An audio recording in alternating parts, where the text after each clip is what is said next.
තිබුණා. නෑ මම එහෙම කරේ නෑ. හත්මුතු පරම්පරාවකින්වත් ගෑවිච්ච නෑ කොමක් නැති. මේ අහිංසක මිනිසුන්ට දුන්නේ නැගිටින්න කියලා.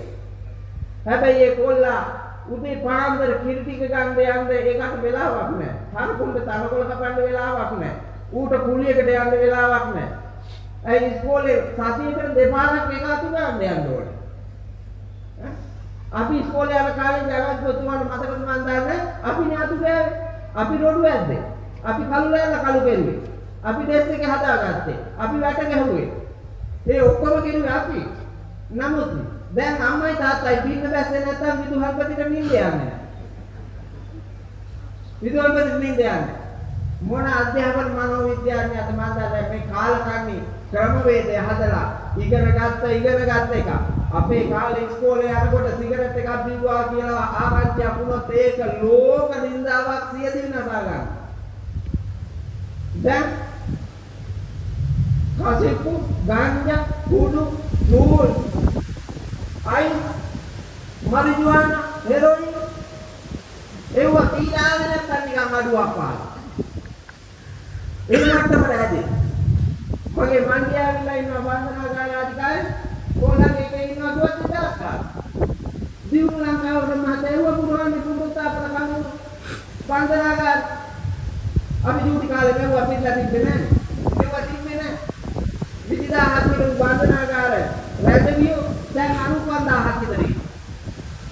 මේකද ලංකාව. කොයිලාන්නේ අපි බණ කියලා තියෙන්නේ. සාර්ථක මන කියලා තියෙන්නේ. කවුද මනහලා තියෙන්නේ? කො හැදිච්ච જાති. හැදිලා නැහැ. අග්‍රාමාත්‍ය තුමිය ඉන්න උන්දාත් එකයි කියලා මම බලන්න හිටියේ. අධ්‍යාපන ඇමති එවුන්දාට කියන්න කියලා හිතාන හිටියේ. නමුත් හම්බෙච්ච වෙලාවට කියන්න. මේ අධ්‍යාපන ක්‍රමය හොඳ නැහැ. ඒ නිසා ඔය අධ්‍යාපන ලේකම්වරු අදාළ බලධාරීන් සියලු දෙනාම දැනුවත් කරලා අම්මව කැන්ද දෙකටවත් අන්න කියන්නේ. ළමයාගෙන ඉන්න අයිතෝලෙන් තිබ්බා. ඒගොල්ලෝ ඇලෙනකන් හිටියා ගේට්ටුව ගාව ටියුෂන් එකෙන් තිබ්බා. රවුම් තුනක් ගිහලා එනකොට අම්මට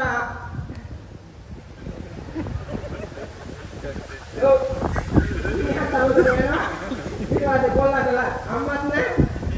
අර මිනිහට ගෑනිත් නැහැ. ඒකේ අලුත් ඉස්කෝලේ එක ගිහිල්ලා අලුත් එකක් හදාගත්තා. අලුත් පාඩමක් ඉගෙන ගත්තා. ඒ මෙව්වා අනන්තයි. ඒ විනාශකාරී ලෝකයේ අපේ විකාශය නැතුව මනසියේ යුක්තව මේ ලංකාව ගොඩනගන්න. නමුත් ඔබතුමාගේ කාර්යභාරය මනාව මේ ශ්‍රී ලංකාවේ ක්‍රියාත්මක කළොත් මේ මිනිස්සු අහිංසක මාත්‍ය කියන්නේ මම හැමදාම බණට ගිහිල්ලා ආවිලා පැලට යන්නේ. ඔව් මිනිස්සු බයිනවා මම දන්නවා. මිනිස්සු මන් දකින්නකොට වඳිනවා උදනවා ඒක මන් දන්නවා. හැබැයි මට බයිනවා මගේ තණ්හාවලු ආසාවලු හැබැයි උන්ට මාන පැත්ත. මම කරලා ආදියට ගත්තා. ඒ සාහෘදයෙන් විරුද්ධව. ඒ සාහෘදයෙන් විරුද්ධව මාදාවනේ වතුදායක බබාවුන් පාන්දලක් හදන්න ආදන්නේ.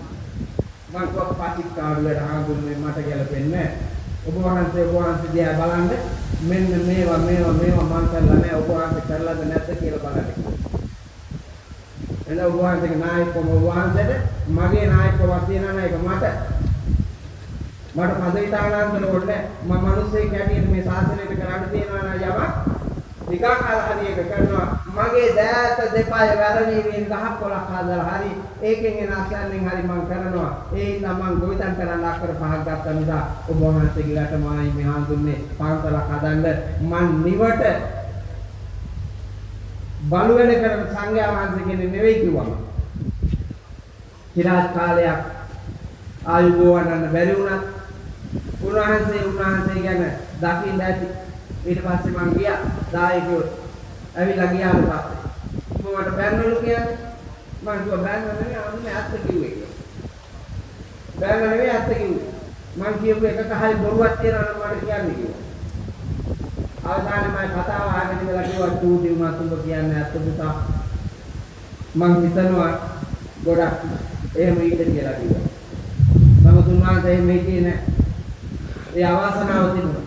ඒක බොරුවට ආගෙන ඉඳලා වැඩේ නොකර අතාරින්න එපා.